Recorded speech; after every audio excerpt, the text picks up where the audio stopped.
Praise the Lord. അനുഗ്രഹിക്കപ്പെട്ട നല്ല പ്രഭാതം.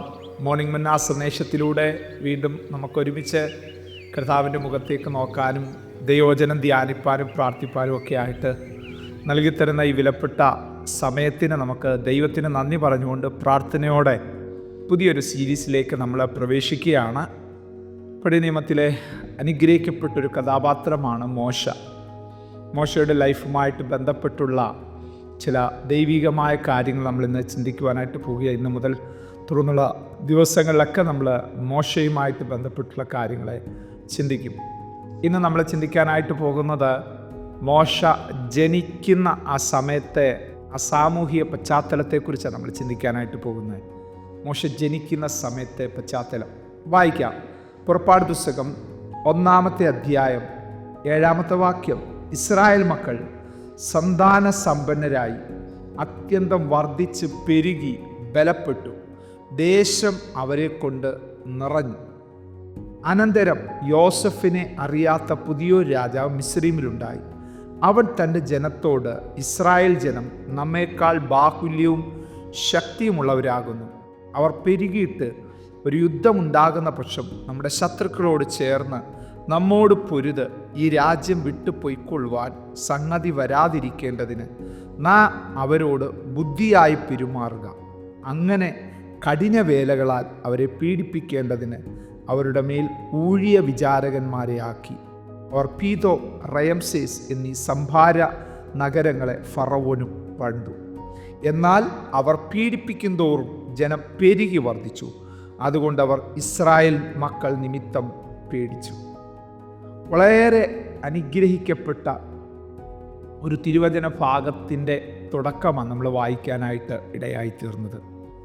ഇസ്രായേൽ മക്കൾ പരദേശവാസം ചെയ്ത സന്ദർഭം മിസ്രയീമിൽ. ഏകദേശം 400 വർഷത്തോളം അവർ മിസ്രയീമിൽ പരദേശവാസികളായിരുന്നു. അബ്രഹാമിനോട് ദൈവം പറഞ്ഞ ചില പ്രോമിസുകളുടെ, വാഗ്ദത്തങ്ങളുടെ പൂർത്തീകരണത്തിലേക്ക് അടുക്കും തോറും അവർ ചിന്തിക്കാത്ത, അവർ വിചാരിക്കാത്ത ചില പ്രതിസന്ധികളിലൂടെ കടന്നു പോകാൻ ഇടയായിത്തീർന്നു. എന്നെ കേൾക്കുന്ന പ്രിയ ദൈവ പൈതലേ, എൻ്റെ മേലും നിങ്ങളുടെ മേലും ദൈവത്തിൻ്റെ ചില പ്രോമിസുകളുണ്ടെങ്കിൽ, ദൈവത്തിൻ്റെ ചില വാഗ്ദാനങ്ങളുണ്ടെങ്കിൽ, അപ്രതീക്ഷിതമായ ചില ആക്രമണങ്ങൾ, അപ്രതീക്ഷിതമായ ചില പ്രതികൂലങ്ങൾ ജീവിതത്തിൽ കടന്നു വന്നേക്കാം. എന്നാൽ ആത്മസംയമനം പാലിക്കുകയും അതിനകത്ത് ദൈവത്തിൻ്റെ ശബ്ദം ആരായുകയും ചെയ്യുന്നൊരു ദൈവപൈതന് ആ പ്രതികൂലങ്ങളെ തരണം ചെയ്ത്, ആ പ്രതികൂലങ്ങളെ മറികടന്ന് ദൈവത്തിൻ്റെ വാഗ്ദത്തത്തിലേക്ക് നടന്നു കയറുവാനായിട്ട് കഴിയും, കടന്നു പോകുവാനായിട്ട് കഴിയും. അങ്ങനെയുള്ള ഒരു ദൈവപ്രവൃത്തിയുടെ തുടക്കമാണ് നമ്മൾ വായിച്ചത്. നോക്കിയേ, ഫറവോൻ പറയുന്നൊരു പദം, അവരോട് ബുദ്ധിയായിട്ട് പെരുമാറുക, ബുദ്ധിയായിട്ട് പെരുമാറുക. ഏതൊരു കാലഘട്ടത്തിലും പിശാചിന് തന്ത്രങ്ങളുണ്ട്. അവൻ ആയുധം കുറവാണ്, പക്ഷെ തന്ത്രങ്ങളിലൂടെയാണ് പലപ്പോഴും ദൈവമക്കളെ വീഴ്ത്താനായിട്ട് പിശാച് ശ്രമിക്കുന്നത്. വചനം പറയുന്നു, സാത്താൻ നമ്മെ തോൽപ്പിക്കരുത്, അവൻ്റെ തന്ത്രങ്ങളെ നിങ്ങൾ അറിയാത്തവർ അല്ലല്ലോ. ജനം ഏറ്റവും വർദ്ധിച്ചു, പെരുകി, അവരെ കൊണ്ട് ദേശമെല്ലാം നിറഞ്ഞു. ഈ സമയം ഫറവോൻ തൻ്റെ ആ പ്രധാനികളോട്, പ്രമാണിമാരോട് പറഞ്ഞ പദമാണ് നമ്മൾ വായിച്ചത്. അവർ പെരുകിയിട്ട് ഒരു യുദ്ധമുണ്ടാകുന്ന പക്ഷം നമ്മുടെ ശത്രുക്കളോട് ചേർന്ന് നമ്മോട് പൊരുത് ഈ രാജ്യം വിട്ടു പൊയ്ക്കളവാൻ സംഗതി വരാതിരിക്കേണ്ടതിന് നാം അവരോട് ബുദ്ധിയായിട്ട് പെരുമാറുക. സ്തോത്രം. പല കാര്യങ്ങൾ ഫറവോൻ തന്ത്രപരമായിട്ട് ചെയ്തു. അതിനകത്ത് ഏറെക്കുറെ അവർ വിജയിക്കുകയും ചെയ്തു. ആമേൻ, ഹല്ലേലൂയ, ആമേൻ. എൻ്റെയും നിങ്ങളുടെ ജീവിതത്തിൽ ചില വാഗ്ദത്തങ്ങളുണ്ടെങ്കിൽ, ആത്മീകമായ ചില മാന്യതകളും ഉയർച്ചകളും വർധനവും ഉണ്ടെങ്കിൽ, അതെങ്ങനെയെങ്കിലും തടയുക എന്നുള്ളത് പിശാചിൻ്റെ രഹസ്യ അജണ്ടകളിലൊന്നാണ്. എന്നാൽ ദൈവം നമ്മുടെ കൂടെ നിൽക്കുന്നിടത്തോളം കാലം ആ രഹസ്യ അജണ്ടകളെയും തന്ത്രങ്ങളെയും പൊളിച്ചിട്ട് ദൈവത്തിൻ്റെ നീതി നമുക്ക് വേണ്ടി വെളിപ്പെടുമെന്നുള്ളതിൽ യാതൊരു സംശയവുമില്ല. ഇവിടെയും നമ്മൾ അതാണ് കാണുന്നത്. ഇസ്രായേൽ മക്കളെ പീഡിപ്പിക്കും തോറും, അവരെ ഉപദ്രവിക്കും തോറും അവർ വർദ്ധിച്ച് പെരുകാനിടയായിത്തീർന്നു. എന്തുകൊണ്ടാണ് അവർ വർദ്ധിച്ചത്? എങ്ങനെയാണ് പീഡിപ്പിക്കുമ്പോൾ വർദ്ധിക്കാൻ കഴിയുന്നത്? അത് ദൈവം കൂടെയുള്ളത് കൊണ്ടാണ്. ഈ പ്രഭാതത്തിൽ ഈ സന്ദേശം ഞാൻ പറയുമ്പോൾ നിങ്ങളുടെ കൂടെ ദൈവം ഉണ്ടെങ്കിൽ, ഒരു മാനുഷിക സഹായവും ഇല്ലെങ്കിലും, ഒരു മാനുഷികമായ സപ്പോർട്ട് ഇല്ലെങ്കിലും, ദൈവം കൂടെ ഉണ്ടെങ്കിൽ, വീണ്ടും ഞാൻ ആ വാക്ക് ആവർത്തിക്കുന്നു, ദൈവം കൂടെ ഉണ്ടെങ്കിൽ, നമ്മൾ ദൈവത്തോടൊപ്പമാണെങ്കിൽ, ആരൊക്കെ നമ്മളെ കുറയ്ക്കാൻ ശ്രമിച്ചാലും, ആരൊക്കെ നമ്മളെ അടിച്ചമർത്താൻ വരിഞ്ഞു മുറുക്കാൻ ശ്രമിച്ചാലും, അതിൻ്റെ മുകളിലൂടെ നമ്മൾ പടർന്ന് കയറുവാനിടയായിത്തീരും. യോസഫിനെ കുറിച്ച് യാക്കോബ് പറയുന്നൊരു പദം നമുക്കറിയാം. ആമേൻ, ഹല്ലേലൂയ. അവൻ്റെ കൊമ്പുകൾ മതിലിൻ്റെ മേൽ പടർന്നിരിക്കുന്നു. മതിലിൻ്റെ മേൽ. മതിലെന്ന് പറഞ്ഞാൽ നമുക്കറിയാം, ലിമിറ്റ് ചെയ്യാനായിട്ട് ബൗണ്ടറി തീർക്കുന്നതാണ് മതിൽ.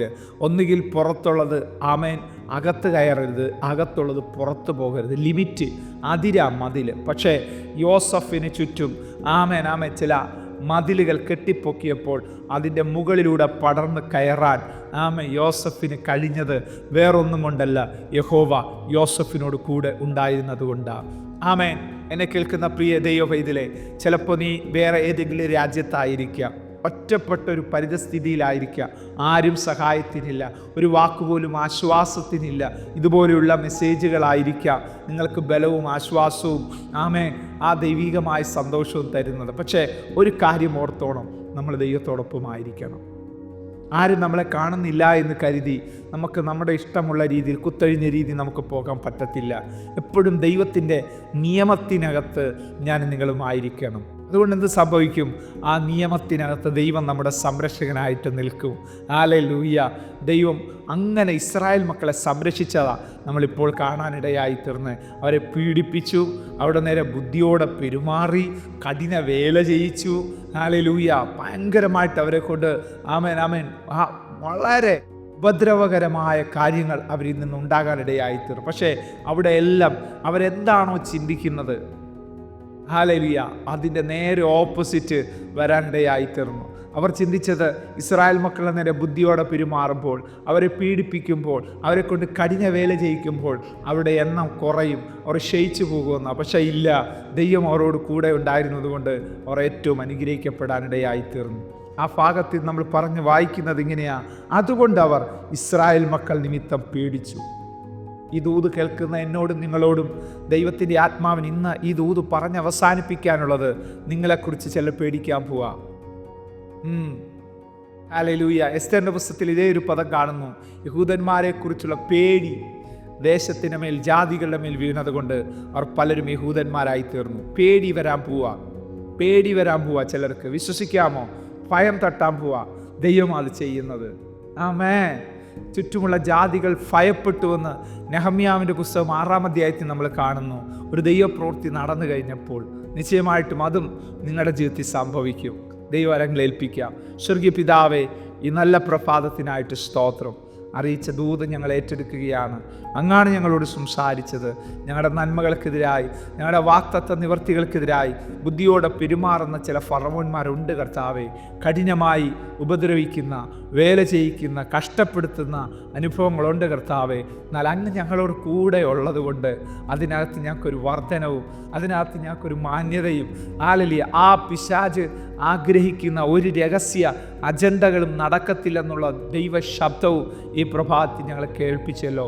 വീണ്ടും വീണ്ടും ഈ സന്ദേശം കേട്ട് അങ്ങയുടെ സന്നിധിയിൽ നിന്ന് ഒരു പ്രൊട്ടക്ഷൻ സ്വീകരിക്കുന്നവരുടെ മേൽ അങ്ങയുടെ കൃപ ധാരാളം ചൊരിഞ്ഞു കൊടുക്കണമേ. മഹത്വം അങ്ങേക്ക്, യേശുവിൻ നാമത്തിൽ തന്നെ. ആമേൻ. God bless you. ദൈവം നമ്മെ അനുഗ്രഹിക്കട്ടെ. Praise the Lord. മോർണിംഗ് മന്ന സന്ദേശം ശ്രവിച്ചുകൊണ്ടിരുന്ന എല്ലാ ദൈവമക്കൾക്കും സ്നേഹവന്ദനം. പാസ്റ്റർ ബിനു വട്ടപ്പാറ. ഈ ദൈവവചന സന്ദേശങ്ങൾ തുടർമാനമായി ലഭിക്കുന്നതിനായി 9745600023 എന്ന വാട്സാപ്പ് നമ്പറിൽ ബന്ധപ്പെടാവുന്നതാണ്. നമ്പർ ഒരു പ്രാവശ്യം കൂടി ആവർത്തിക്കുന്നു: 97 45 60 00 23. ദൈവം നമ്മേവരെയും അനുഗ്രഹിക്കട്ടെ. God bless U.